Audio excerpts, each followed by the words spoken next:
Thomas Aquinas is one of the most famous and influential philosophers to ever exist.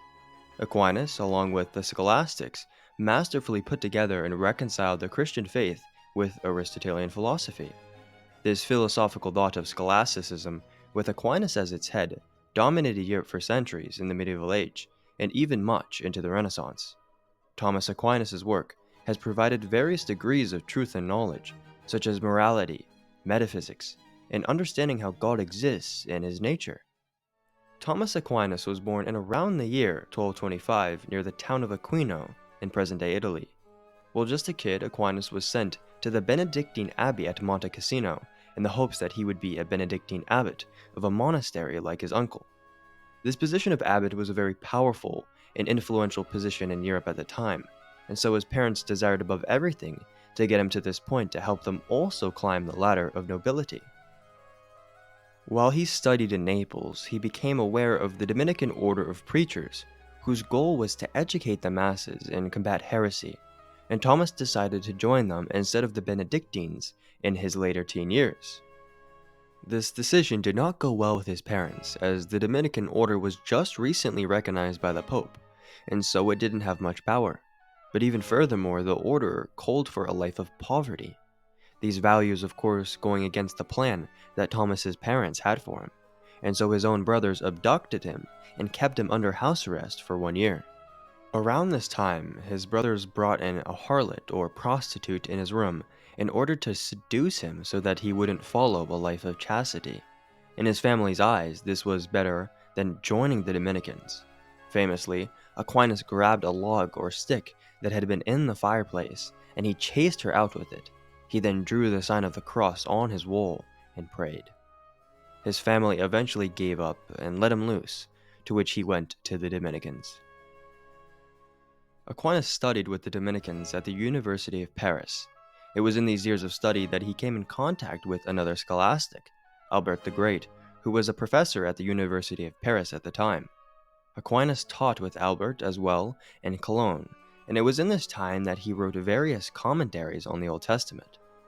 He then returned to Paris and wrote a commentary of Peter Lombard's Sentences, which was a standard theological text used in universities at the time. This commentary was one of his first major philosophical works, as much of his earlier writings were commentaries on scripture. Thomas Aquinas also put together another philosophical work titled On Being in Essence. This work was one of his earliest works that was not a commentary, but it was also a major introduction into Aquinas' metaphysics, which were heavily based on Aristotle. For example, Aquinas gives the prologue of the book by stating, "Because a small error in the beginning grows enormous at the end, as the philosopher remarks in Book 1 of On the Heavens and the World, and being and essence are the first things to be conceived by our understanding, as Avicenna declares in Book 1 of his Metaphysics, in order to avoid falling into error about them, and to reveal their difficulties, we should see what are signified by the names of being and essence." Aquinas wrote many other treatises, but he eventually headed back to his home country of Italy in around 1259. Around this point in time, Thomas put together the masterpiece, which is titled Summa Contra Gentiles. This work was written as a more of apologetical work, as it focused on refuting the objections raised against Christianity that came from Muslims, Jews, pagans, and more.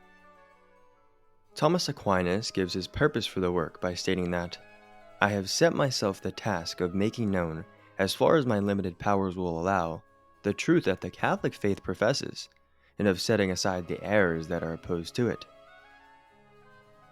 Furthermore, after completing this work, Thomas put to pen a work titled Summa Theologiae, which is arguably his most famous work due to its wide variety of theological and philosophical ideas. For example, in this work, Aquinas talks about 5 ways to come to the conclusion of God's existence. The first of the 5 ways being the argument for motion, which is based on the Aristotelian concept of change, which involves potentiality and actuality. The second argument is based on causation or efficient causality. The third argument is the argument from contingency, which revolves around the idea that some things are contingent or are not necessary. Aquinas would then arrive at a necessary principle, which we know of as God. The fourth way is based on degrees of perfection and revolves around the idea that things have a certain degree of perfection, and there must be something which is maximally perfect, that being God. Finally, the fifth way is the teleological argument, based on the idea that things in existence have final causes or ends which they tend to follow towards. After coming to the conclusion of God's existence, Aquinas also discusses the nature of God, in which he presents his model of divine simplicity, which states that God is just himself and is not made up of really distinct attributes or properties. As should be evident, almost all of this is based on Aristotelian metaphysics, which Aquinas argues is a real feature of the world. Interestingly, Aquinas would never end up finishing the Summa Theologiae. A tradition has it that while praying before a crucifix of Christ, a voice came from the crucifix with Jesus saying, "You have written well of me, Thomas. What would you have as a reward?" To this St. Thomas responded, "Non nicete, Domine, nothing but you, Lord." After this mystical experience, and another one he had later, Thomas Aquinas could no longer finish his work of the Summa Theologiae. As he famously stated, "The end of my labors has come.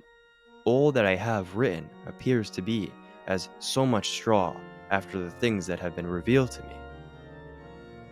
In the year of 1274, while on his way to the Ecumenical Council of Lyon, which was an attempt to unite Orthodox and Catholics, Aquinas was struck on the head by a tree branch and died not too long after.